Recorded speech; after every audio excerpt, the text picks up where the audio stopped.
இன்றைக்கி நம்ம வீட்டில் என்ன ஆணம் காய்ச்ச போகிறோம் பார்த்திங்கன்னா, இன்றைக்கி செவ்வாய்க்கிழமைங்க. அதனால் பருப்பானம் தான் காய்ச்ச போகிறோம். எடுத்துட்டு 100 பாசி பருப்பு தான் வறுத்துட்டு அவையே போட்டிருக்காளி. ஒரு பெரிய வெங்காயம் எடுத்து ஆஃப் வெங்காயம் தாளிக்கிறதுக்கு, ஆஃப் வெங்காயம் பருப்பு வேகையில் வெட்டி போடுறதுக்கு. பருப்பு வெந்துருச்சு. தக்காளி வெங்காயத்தையும் இதோட சேர்த்தாச்சு. காரத்துக்கு மசாலா பொடி சேர்க்காதனால பச்சை மிளகா ஒரு 5 கீரி போட்டுக்கிறோங்க. அதில் உள்ள காரம் இறங்குறது மட்டும்தான் அதுக்கு. ஒரே ஒரு முருங்கைக்காய் நறுக்கி வச்சுருக்கேன், அதை மட்டும் போட்டுக்கிறேன்.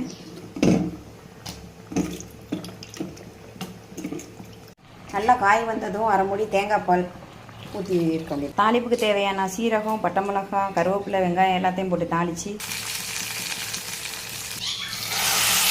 பருப்பானம் ரெடி.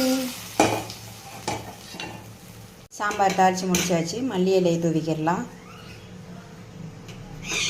முடிஞ்சிருச்சு, வாங்க சாப்பிடலாம்.